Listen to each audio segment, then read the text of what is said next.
오늘 이 아침에 함께 나눌 묵상 말씀은 여호수아 15장 20절에서 63절까지 말씀입니다. 여호수아 15장 20절에서 63절까지 말씀인데 우리 다 함께 63절 말씀을 봉독하겠습니다. 여호수아서 15장 63절 말씀을 봉독하겠습니다. 시작.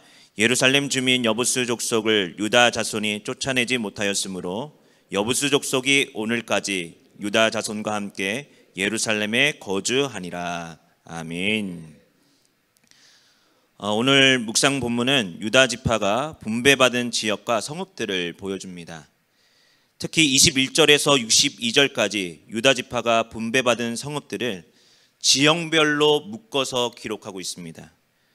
21절에서 32절까지는 남방 네게부 지역을, 그리고 33절에서부터 47절까지는 골짜기와 평지 지역을, 그리고 48절에서부터 60절은 산악 지역을 설명하고, 또 그리고 61절과 62절은 남부 유다 광야를 말하고 있습니다. 지형별로 분배받은 모든 성읍들의 수는 도합 122개나 됩니다. 그런데 지형별로 땅을 분배받은 것을 기록하지만 더 중요한 게 있습니다. 바로 20절에 보는 것처럼 유다 자손은 땅 분배를 가족대로 얻었다라는 겁니다. 20절 말씀을 제가 읽겠습니다. 유다 자손의 지파가 그들의 가족대로 받은 기업은 이러하니라. 여기서 가족에 해당되는 말은 미시파하라는 말인데, 우리가 생각하는 가족 단위보다는 조금 더 큰 넓은 친족 집단을 의미합니다. 이건 땅 분배에 있어서 하나님의 섬세한 섭리를 보여줍니다. 원래 땅 분배는 지파별로 받는 게 원칙이죠. 그런데 유다 지파의 땅 분배를 보면 하나님은 지파 안에서도 지형에 따라 가족의 단위를 가지고 작은 단위로 그 토대를 가지고 분배를 했습니다. 특히 여호수아서 15장부터 계속 우리가 나누고 있는데 이 15장부터 19장까지는 땅 분배를 소개합니다. 근데 여러 지파에 비해서 유다 지파에게는 엄청난 양을 할애하고 있습니다. 이건 단지 유다가 장자는 아니었지만 장차 이스라엘을 대표하는 장자 지파로서의 큰 복을 누리게 될 것을 말씀하고 있습니다. 땅을 분배만 받는 게 아니죠. 역사적으로 보면 유다 지파에서는 누가 나옵니까? 왕이 나옵니다. 왕이 나오는 지파였고, 또 분열 왕국 시절에는 베냐민 지파와 함께 남왕국 유다를 이루었죠. 바라기는 오늘 이 아침 유다 지파에게 주신 하나님의 복이 저와 여러분의 가정과 삶에 가득 넘치기를 간절히 소망합니다. 약속의 기업을 많이 받았다라는 건 하나님이 그만큼 기대하는 바가 많다라는 겁니다. 유다 지파는 이스라엘을 대표하는 지파로서 큰 영토를 받았고 할애를 받는 큰 축복을 받습니다. 많은 성읍과 땅을 분배받은 유다 지파는 어떤 생각과 태도를 가져야 할까요? 이제는 땅을 정복했으니까 편안히 현실에 안주해야 될까? 아니면 엄청난 땅을 내가 어떻게 이렇게 감당하라고 하나님이 주셨지? 라고 하면서 부담감만 가져야 합니까? 둘 다 하나님이 원하시는 모습은 아닐 겁니다. 하나님은 주신 기업을 가지고 하나님만 의지하기를 바라십니다. 하나님이 함께하는 자, 하나님의 능력만을 의지하는 자에게는 약속의 땅이 현실을 안주하는 게 아니라, 또 부담감으로 다가오는 것이 아니라 무궁무진한 하나님과 함께하심, 하나님의 역사하심 속에 들어가는 은혜의 터전이 되는 줄로 믿습니다. 여러분, 이미 하나님은 유다 지파의 영원한 왕이신 예수 그리스도를 우리에게 영원한 기업으로 주셨습니다. 주님은 수많은 가나안 성읍을 취하여서 이스라엘에게 편입시키도록 유다 족속에게 명하신 것처럼 영원한 유다의 왕 예수 그리스도를 의지함으로 하나님이 앞으로 저와 여러분의 삶 속에 행하실 그 일들을 기대하면서 나아가는 저와 여러분 되기를 간절히 소망합니다. 자, 이렇게 하나님은 유다 족속에게 지형에 따라서 많은 땅을 분배해 주셨습니다. 그런데 신명기 역사가인 여호수아의 저자는 유다 지파가 할애받은 땅에 대해서 많이 이렇게 이야기하지만 63절에 보면 아직 유다 지파가 감당해야 될 임무가 있음을 마지막에 여지를 두고 이야기합니다. 다시 한번 63절 말씀 제가 한번 읽어보도록 하겠습니다.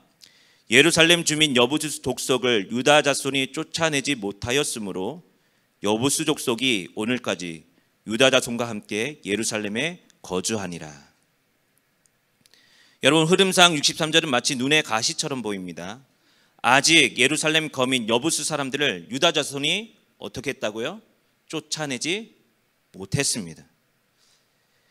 예루살렘은 유다 지파 안에 있으면서도 다윗 자손, 다윗 시대까지 여부수 족속이 계속적으로 살았습니다. 여러분, 유다 족속이 힘이 없어서 여부수 사람들을 쫓아내지 못한 것일까요? 하나님의 명령을 완전히 이행하지 않고 여지를 남겨둔 겁니다. 하나님은 신명기 20장 16절과 17절에 가나안 족속을 완전히 정복하라라고 말씀하셨습니다. 신명기 20장 16절과 17절 말씀 제가 봉독하겠습니다. 오직 내 하나님 여호와께서 내게 기업으로 주시는 이 민족들의 성읍에서는 호흡 있는 자를 하나도 살리지 말지니 곧 헷 족속과 아모리 족속과 가나안 족속과 브리스 족속과 히위 족속과 여부스 족속을 내가 진멸하되 내 하나님 여호와께서 내게 명령하신 대로 하라. 여러분, 그러나 유다 지파는 여부스 족속을 남겨두었습니다.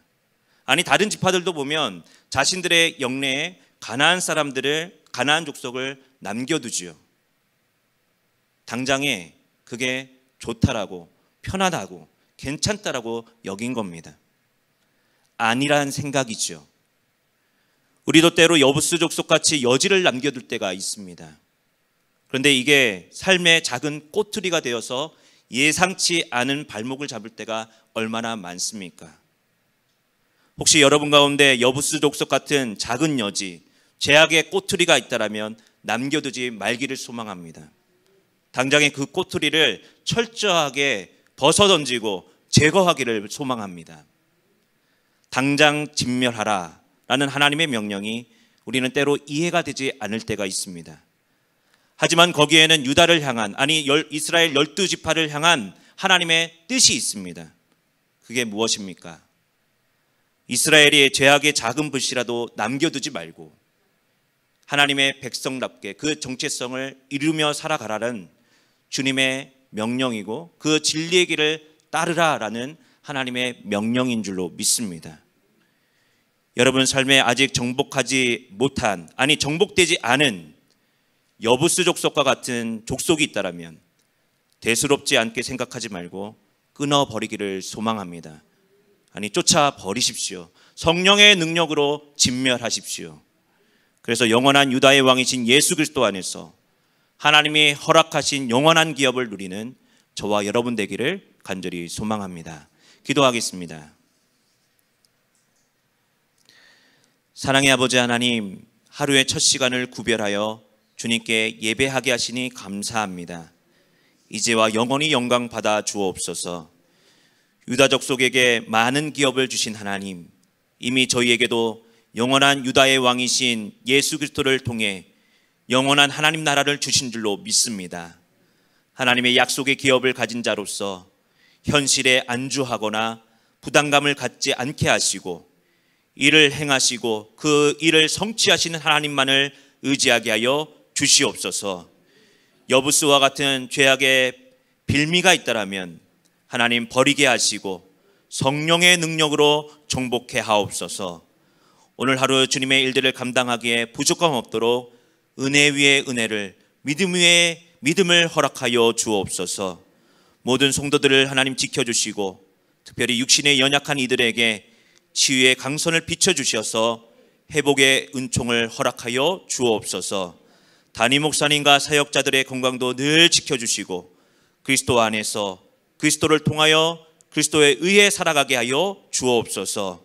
감사하며 예수 그리스도 이름으로 간절히 기도하옵나이다. 아멘. 하늘에 계신 우리 아버지여, 이름이 거룩히 여김을 받으시오며 나라가 임하시오며 뜻이 하늘에서 이루어진 것 같이 땅에서도 이루어지이다. 오늘 우리에게 일용할 양식을 주시옵고 우리가 우리에게 죄 지은 자를 사하여 준 것 같이 우리 죄를 사하여 주시옵고 우리를 시험에 들게 하지 마시옵고 다만 악에서 구하시옵소서. 나라와 권세와 영광이 아버지께 영원히 싸움나이다. 아멘. 이제 주신 말씀 의지하면서 주여 한번 부르짖고 다 함께 기도하도록 하겠습니다. 주여.